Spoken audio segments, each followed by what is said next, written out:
하루 시작하는 기도입니다. 오늘 저에게 주실 말씀은 사도행전 17장 24절로 29절 말씀입니다. 함께 말씀 보도록 하겠습니다. 우주와 그 가운데 있는 만물을 주신 하나님께서는 천지 주제신이 손으로 지은 전에 계시지 아니하시고 또 무엇이 부족한 것처럼 사람의 손으로 섬김을 받으시는 것이 아니니 이는 만민에게 생명과 호흡과 만물을 친히 주시는 이심이라. 인류의 모든 족속을 한 혈통으로 만드사 온 땅에 살게 하시고 그들이 연대를 정하시며 거주의 경계를 한정하셨으니 이는 사람으로 혹 하나님을 더듬어 찾아 발견하게 하라 하심이로되 그는 우리 각 사람에게서 멀리 계시지 아니하도다. 우리가 그를 힘입어 살며 기둥하며 존재하느니라. 너희 시인 중 어떤 사람들이 말과 같이 우리가 그의 소생이라 하니 이와 같이 하나님의 소생이 되었은즉 하나님을 금이나 은이나 돌에나 사람의 기술과 고안으로 새긴 것들과 같이 열 것이 아니니라. 하나님은 가까이 계십니다라는 말씀의 제목으로 함께 말씀 나누도록 하겠습니다. 여러분 가까이 계세요. 가까이 계시다는 것은 우리가 항상 멀리만 생각한다는 겁니다. 하나님 전지전능하신 분이니까 또한 내 삶 속에서 만져질 수 없고 내 손으로 만져질 수 없고 내 삶에서 발견되지 않을 때는 굉장히 멀게 느껴지거든요. 이 멀게 느껴질 때가 더 이제 극으로 달릴 때는요. 이제 고난당한 고통당할 때입니다. 이렇게 생각하면 내 이 고난이 하나님 믿는데 왜 이런 고난이 왔을까? 굉장히 멀리 느껴지는 사고 속에 멀리 계신 분이죠. 그러나 믿음이 견고한 사람들은요. 가까이 계심을 믿는 사람들은요. 삶의 고난이 왔을 때 하나님 나를 도와주신다. 하나님 나와 함께 하신다. 라고 믿게 되죠. 가까이 계세요. 그러니까 고난과 고통이 왔을 때 하나님이 가까이 계신 걸 아는 사람들은 도움을 요청하고 더욱더 교회 와서 하나님께 더 가까이 하려고 노력합니다. 말씀 붙잡으려고 하고 찬양하려고 하죠. 근데 믿음이 견고하지 않은 사람들은요. 하나님이 나와 너무 멀리 계신다. 나를 돌아보지 않으신다. 나에게 눈길을 돌려주시지 않는다. 굉장히 멀리 느껴지는 겁니다. 그러면 우리는 하나님 가까이 계심을 알아야 됩니다. 하나님 우리 아주 삶 속에 들어와 계실 뿐만 아니라 내 생각 속에 들어와 계시고 내 삶에 살아가는 일거수일투족 속에 들어오셔서 나의 삶을 이처럼 저처럼 아니면 바른 것과 그러지 않은 걸 밝게 알려주시고 그 길을 걸어갑니다. 그래서 우리가 영적 분별력이 있어야 될 뿐만 아니라 삶의 분별력도 있어야 됩니다. 그것은 성령 주시는 은혜에 따라서 하나님의 놀라운 은혜 가운데 우리가 삶을 살아가며 말씀을 항상 중심 속에서 그를 가게 하고 멈추게 하고 또한 이끌게 하며 또 녹을 수 있게끔 하는 것이 바로 우리가 가까이 계신 하나님이 하신 일들입니다. 아니죠. 하나님 하신 일들은 하나님 하신 일들이라기보다는 하나님 우리가 함께 계심을 통해서 우리에게 주신 은혜 가운데 있는 은혜의 것들입니다. 그래서 오늘 이제 사도 바울은 빌립보 지역을 넘어가게 되죠. 빌립보 지역에 넘어가는 것은 곧 유럽의 복음을 전하는 것이 되게 되고요.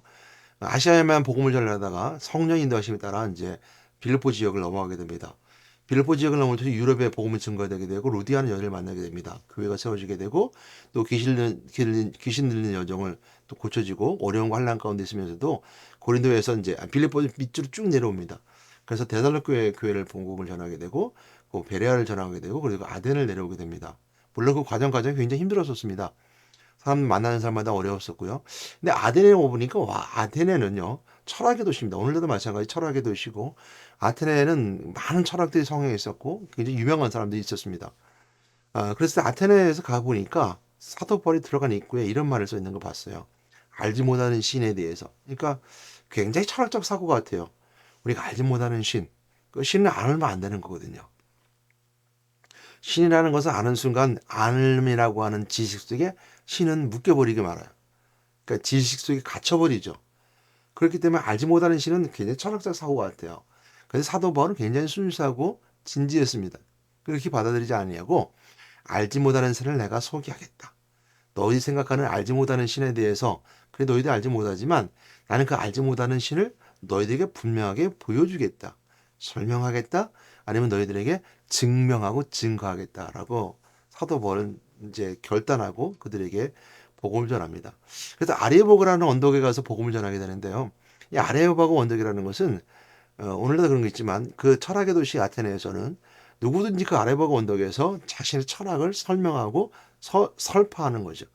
그래서 많은 사람들이 와서 듣기도 하고요. 저도 한때는 젊었을 때죠. 젊었던 기보다는 30대였던 것 같아요. 그런 것을 꿈꾸기도 했었어요. 교회에서 말씀을 선포하고 있지만 이제 신학적인 내용 이런 것들을 이런 어떤 카페라고 그랬죠. 카페를 열어서 그 카페는 이제 한 무대에 어, 이제 노래하는 사람 있는 것처럼 거기는 자신의 이제 그 사고나 철학을 이렇게 선포한다는 말 맞나요? 그거를 이제 뭐라 그럴까요? 우리는 그 논문을 우리가 발표한다고 하잖아요. 발표하는 것처럼 발표하는 자리를 카페에서 노래하는 사람들처럼 그렇게 아주 좋게 꾸며서 만들어 놓고요. 이렇게 뭐 그 주에 따라서 이제 커피도 마셔가면서 차도 마셔가면서 이제 커피보다는 그때 무슨 생각했냐면요. 성경에 나오는 음식들이 있었어요. 팥죽이라든지 아니면 이제 우리가 이제 성경에 나오는 이제 그 다윗이 가져왔던 도시락이라든지 아니면 이제 그 팥죽 한 그릇에 장자권을 팔았던 그 팥죽이라든지 이런 것들을 통해서 이제 성경 안에 있는 내용의 그 음식들을 무화과도 마찬가지고요. 이렇게 해서 이제 나누면서 이런 카페를 운영하면서 이처럼 그 성경 말씀에 대한 내용을 이렇게 이야기를 하고 그것도 반대되는 것도 나올 수 있겠죠. 그래야지만 이제 교환에 있는 카페가 아닌 세상 밖에 복음을 전하는 카페가 될 수 있으니까요. 그러면서 탁자에는 이제 물론 이제 그러면서 그 주에 그날의 이제 주제에 있죠. 만약 사랑이라면 사랑이라는 주제를 가지고 오늘 사랑의 주제에서 누군가 아무도 나와서 말할 수 있는 거예요. 거기 반론을 제기하기도 하고 또 거기에 또 토론을 날기도 하고 그런 존중해 주겠죠. 토론의 카페죠. 토론 카페 쉽게 얘기해서 그래서 이렇게 토론하면요. 그날 이렇게 주제가 있기도 하고, 그때 어떤 목사님이 와서도 그걸 발표할 수도 있고, 또, 뭐, 스님이 와서 또 발표할 수도 있을 수 있겠죠. 우리가 카페니까요. 그런 대신 이제 주제가 사랑이라는 주제니까 이렇게 해서 복음 전파하는 그 어떤 그 매개가 되는 교회는 아닙니다. 예배 교회 안에서는 온전히 하나님의 말씀을 선포돼야 되죠. 그러니까 전도가 매개될 수 있는 이런 카페의 모습. 그래서 그렇게 생각해 보고요. 또 그런 주제가 토론 주제가 없으면 이렇게 탁자에 이렇게 그날의 주제를 적어 놓는 거예요. 그러니까 뭐 사랑 아니면 믿음 아니면 세상의 주로 맞는 어떤 여러 가지 그 인문학적 요소가 되는 주제들을 탁자에 놓고 누구든지 그 자리에 앉아서 그러니까 두 명이든 세 명이든 그 탁자와 의자를 만들어 놓고 거기 와서는 자기가 나이에 상관없이 자기 직분에 상관없이 자기가 가지고 있는 그 뭐죠? 학력에 상관없이 그냥 그 앉아서 그냥 그 주제만 얘기하는 거예요. 그러면 남자 여자 상관없이 만나서 만남의 장소가 될 수 있고 그런 그 만남의 장소 속에서 또 좋은 생각을 사고를 서로 공유함을 통해서 이렇게 한 짝이 또 이룰 수도 있고요. 물론 거기서 다퉈서는 안 되겠죠. 서로 존중해 줘야 됩니다. 이건 이제 우리가 유대인들의 사고법, 유대인들 토론법이라 해서 사브라타라는 교육서에 그게 들어가 있는 건데요. 이제 유대인의 교육 보면 도서관에서 서로 싸우면 도서관은 조용해야 되는데 서로 자기 주장을 서로 싸워가면서 합니다. 근데 서로가 이제 싸워가는 사람이니까 토론하는 거니까 자기 주장을 막 서로 하는 거죠. 근데 이런 것에 모티브가 되는 내용들인데 물론 그때는 이제 그런 생각도 가졌었어요. 혹시 이것이 모티브가 돼서 여러분들 또한 좋은 그런 토론 카페를 만들어 오신 분도 있으면 좋겠죠. 그렇게 되기를 또 흔합니다. 그러나 제가 그런 영감을 받았다면 여러분 그 영감을 받은 것에 대해서 또한 저한테 그 감사함에 또 표시도 해야 될 거예요. 그럴 따라서 이런 생각을 해보게 되는데 근데 그 아레버가 그런 종류의 것들이었어요. 그러니까 이제 누구든지 그 단위에 올라가서 자기 것들을 이제 얘기하는 거죠. 그 사도 바울에게 가말레에서 문화생이라는 특권이 있었으니 가서 할 수 있는 조건이 되어줬던 거죠. 그러면서 오늘 설명한 내용 중에 하나입니다. 그 일부분의 꼭지인데 그 일부분 중에서 하나님을 설명하면서 이제 이렇게 설명하고 있는 부분이에요. 하나님은 어, 모든 만물을 지으신 분이고 또 천지의 주제시다 그랬어요. 천지의 주제라는 것은 키리오스 주인이라는 뜻이에요. 그러니까 24절 말씀에 우주와 그 가운데 있는 만물을 지으신 하나님께서는 천주의 주제신이니까 천주의 주제라는 걸 키리오스 주인이라는 거거든요. 하나님은 모든 주인이에요. 그래서 서로 지은 전에 계시지 않는다는 거예요. 이건 또 동일하죠. 알지 못하는 신이라는 뜻과 함께 서로로 만드신 전에 계시지 아니하고 무엇이 부족하여서 사람의 서로 섬김을 받으신 것도 아니래요. 친히 만민에게 생명과 호흡과 만물을 친히 주시는 이시네요. 그 모든 것의 생명의 시작일 뿐만 아니라 모든 걸 만든 것의 시작이기도 하죠. 그랬더니 하나님이 이렇게 말하면서 인류의 이제 하나님께서는 인류의 모든 족속을 한 혈통으로 만드셨대요. 그리고 온 땅에 살게 하시고 그들이 연대를 정하시며 거주의 경계를 한정하셨으니 이것은 오늘날 우리에게 동일한 이 사회의 삶, 우리에게 가지고 있는 삶을 보여주고 있습니다. 이건 한계와 경계 맞는 사람이고 이 한계와 경계를 고백하는 사람들은 예수 그리스도를 만날 수 있어요. 이 한계와 경계를 모르는 사람들은요. 예수 그리스도를 하나님 만나지 못합니다. 왜냐하면 항상 자기가 주인이기 때문에 그래요. 그러니까 한계를 결정하고 경계를 만든 사람은요. 경계 너머에 계신 그 만드신 분을 만날 수 있다는 뜻이에요. 그런데 그것이 없으면 하나님 만나지 못해요. 근데 생각해 볼 수 있잖아요. 도전의식도 마찬가지 그럴 수 있나요? 그렇지 않아요. 도전의식도 마찬가지 도전은 우리가 끊임없이 새로운 것을 추구하고 갈 수 있는 그 도전의식이 새로운 걸 만들어내는 건 사실입니다. 그러나 그런 분들도 한계를 인정합니다. 하나님 만난다는 거죠.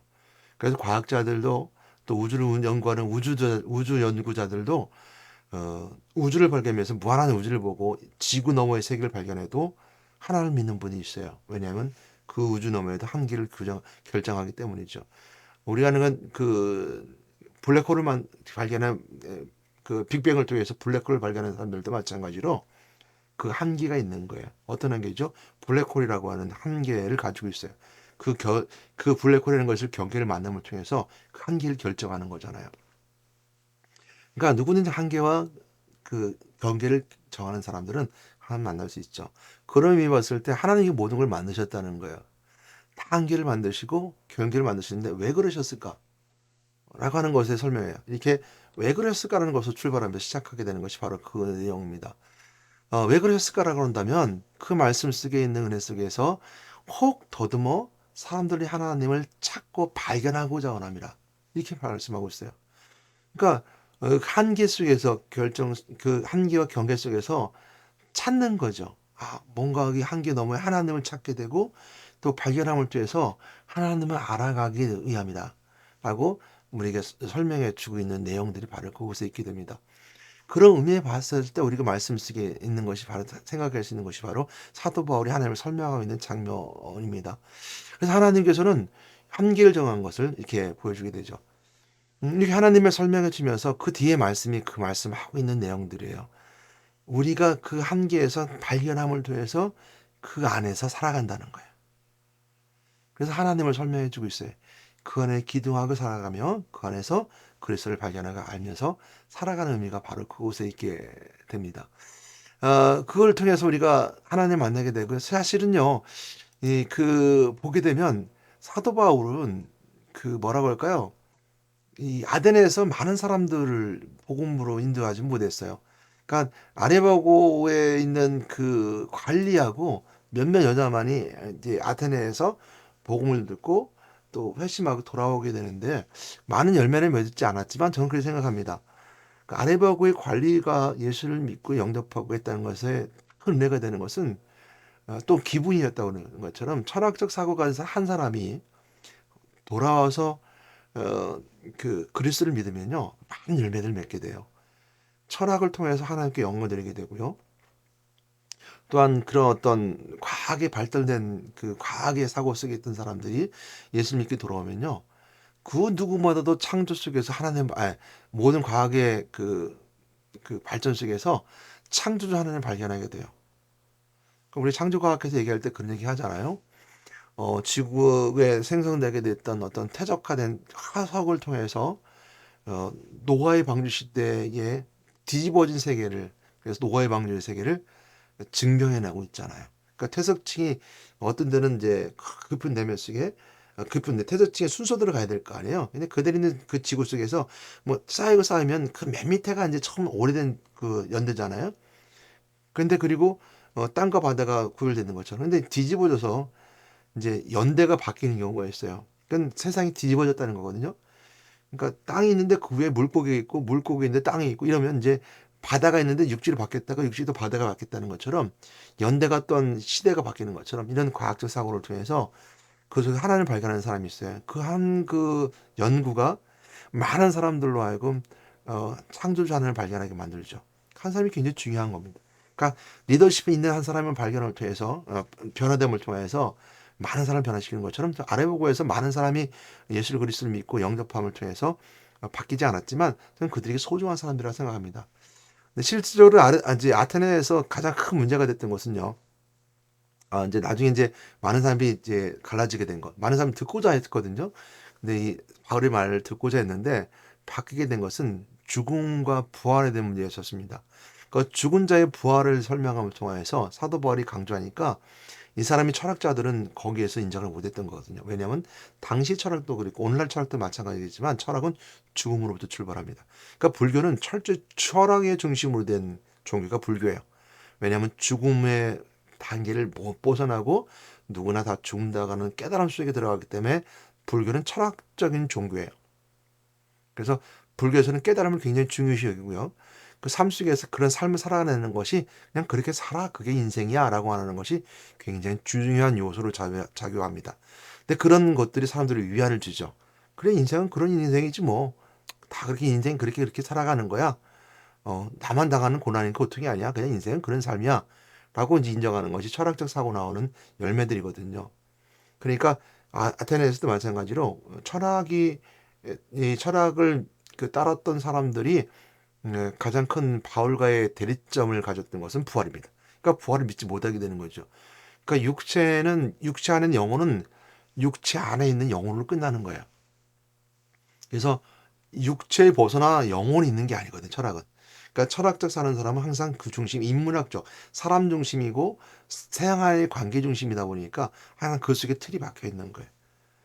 그러니까 인간의 언어 속에 사람의 틀을 만드는 것처럼. 그러니까 제가 처음 말씀드릴 때 그 말씀드렸죠.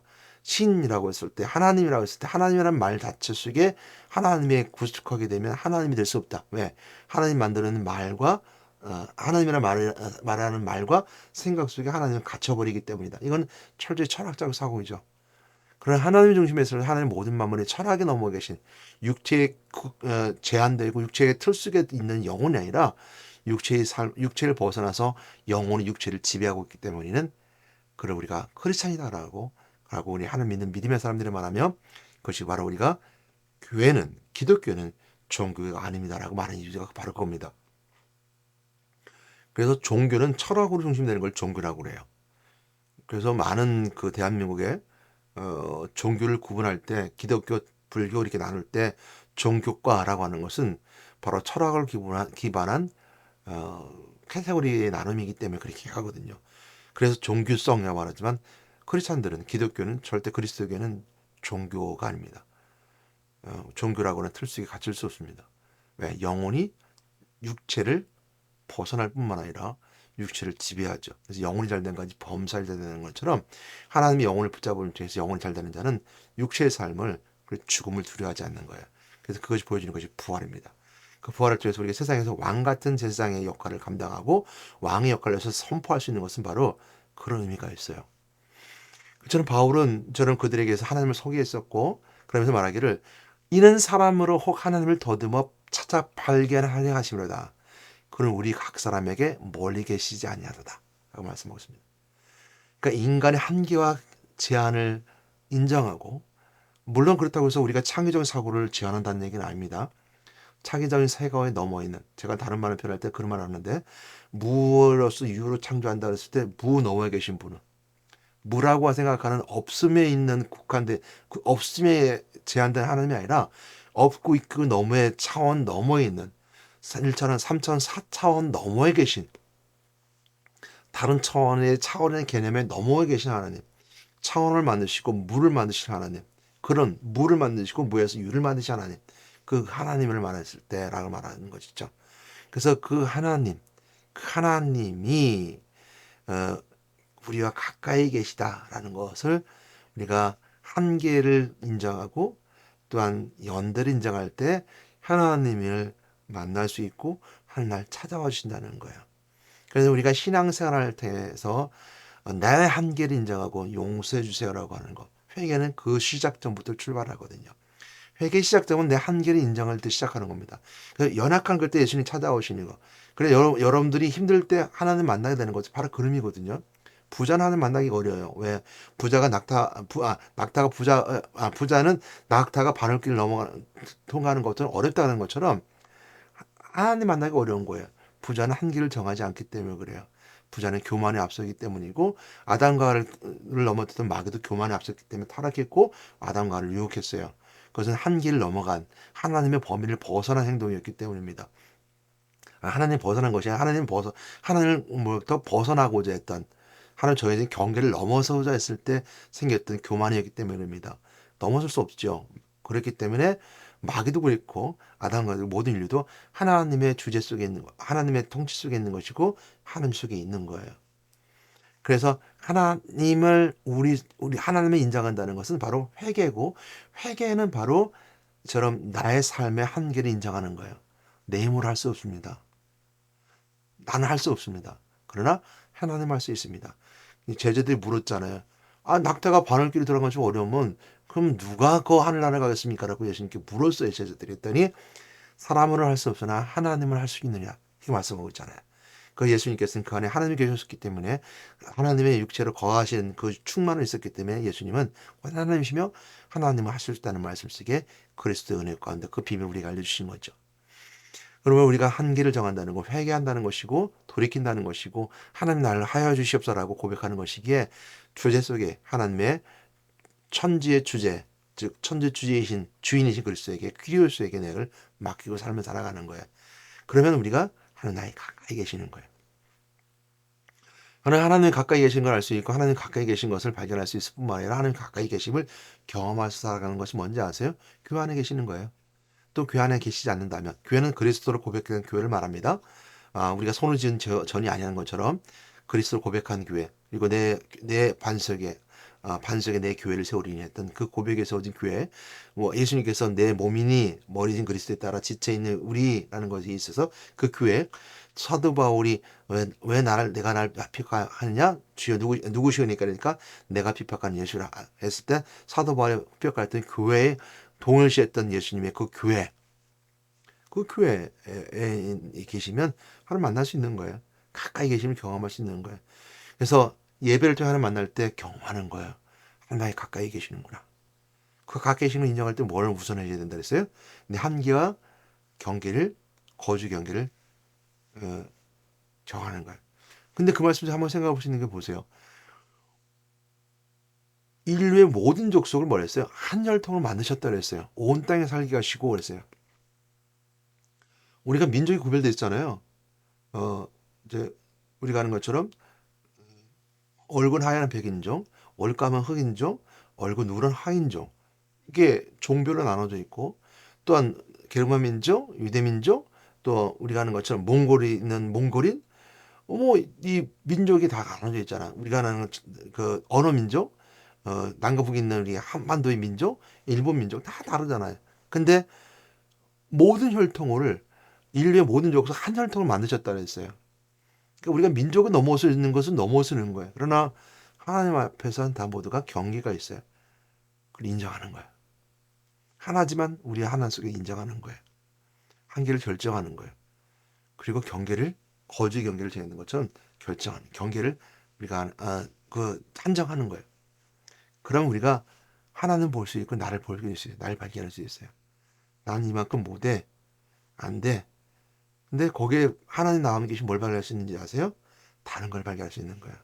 그리고 그걸 재능을 발견한다고 그러는데, 어, 제가 고등학교 때요. 중고등학교 때인 것 같아요. 학생 때. 아무리 생각해도 난 재능이 없는 것 같아요. 찬양도 못해. 악기도 잘 못 다뤄. 그때 다 배우긴 배웠거든. 기타도 배우고, 찬양도, 복음성가도 배우고. 근데 아무리 다른 애들 보면 다른 애들보다 못하는 것 같아. 그래서 이제 그 교회 여동생한테 물어봤어요. 이제 뭐 그 친구는 기억할지 모르죠. 수미라는 여동생인데, 야, 난 재능이 없는 것 같다 그랬더니, 오빠 재능 없는 것도 재능이에요. 그러더라고. 왜냐하면 재능 없을 수 없거든요. 그 재능 없는 것도 재능이래요. 우리가 하나님이 가까이 계심을 경험할 때, 내가 이거는 못해라고 한정을 하고 경계선을 졌을 땐, 하나님은 나와 가까이 계실 때에서 하나님 나에게 주신 것을 발견하게 해주세요. 재능 없는 것도 재능인 것처럼. 또한 내가 음악은 못하지만 다른 것을 잘 섬겨요. 우리 교회에서도 아주 달란트 있는 분이 있어요. 이제 전기를 잘 다루는 장로님 계시는데, 내가 꼭 궁금하면 물어봐요. 내가 안 되는 게 있거든요. 물어보면 해답이 거기 있어요. 그러니까 재능이 다 달라요. 그걸 발견하게 됩니다. 오늘 그럼 통해서 여러분들 하나님 가까이 계심을 경험한 여러분 되시기 바랍니다. 아테네에서 사도 바울은 하나님을 설명할 굉장히 노력했어요. 그리고 하나님 너희 가까이 계신다. 그러나 너의 한계와 한정은 인정해라. 그럼 하나님 만날 수 있다. 라고 설명한 것이죠. 그런데 한계는 인정하지만 그 죽음의 한계 너머는 하나님을 발견할 수 있는 것은 부활하신 그리스도다. 이거거든요. 그러니까 그들은 부활 때문에 그들은 하나님을 믿지 못하는. 그래서 우리가 그들 뭐냐 더 들어볼게 하고서 돌아갔어요. 생각해 볼게. 그러나 딱 몇 명 되지 않지만 알아볼 관리는 바울을 따랐다고 설명해 주고 있어요. 그 여전 한 두세 명이 따랐다라고 설명해 주고 있는데 그것이 바로 우리가 은혜입니다. 오늘 그 은혜를 경험한 여러분 되시기 바랍니다. 우리 다 같이 한번 기도하겠습니다. 하나님 감사합니다. 우리 하나님 가까이 계심을 경험한 저희들이 원합니다. 그러기에 먼저 내가 내 삶의 한계를 인정하고 하나님 앞에 나와서 하나님 나는 부족합니다라고 고백하는 저희들에게 도와주시고 그리고 내 한계에서 한계를 넘어서 교만했던 걸 용서하고 또 회개하는 저들 되기 원하오니 아버지 하나님 저들을 붙잡으시고 함께 계심을 통해서 그 회개 속에서 하나님 만나심을 통해서 하나님 가까이 계심 경험 하나님 가까이 계심 알게 하시고 또 가까이 계심을 통해서 우리가 주님 하나님 은혜를 통해서 하나님 우리 안에서 역사하는 역사 속에 하나님을 경험한 저들에게 도와주시옵소서. 그럼 통해서 우리 향하신 하나님의 놀라운 은혜 가운데 그리스도를 경험하고 발견하는 자들에게 원하오니 그리스도 안에 있는 자들에게 이처럼 하나님 만나신 은혜가 있음을 알게 하여 주시옵소서. 그러므로 하나님은 주제이시고 천주를 만드신 분에게 우리가 그리스도를 통해서 세상의 한계를 넘어서 승리할 수 있으라 믿사오니 영혼이 잘된 건지 범죄되는 것처럼 영혼을 통해서 육체의 모든 삶 것을 이겨낼 수 있으라 믿사오니 왕대신 그리스도를 선포하면서 귀신에서 떠나가고 영적 문제가 해결될 뿐만 아니라 하나님 가까이 만남을 통해서 되어지는 복 가운데 있는 저들에게 인도하시고 역사하시고 함께하여 주시옵소서. 우리 주 예수 이름으로 기도드렸습니다. 아멘.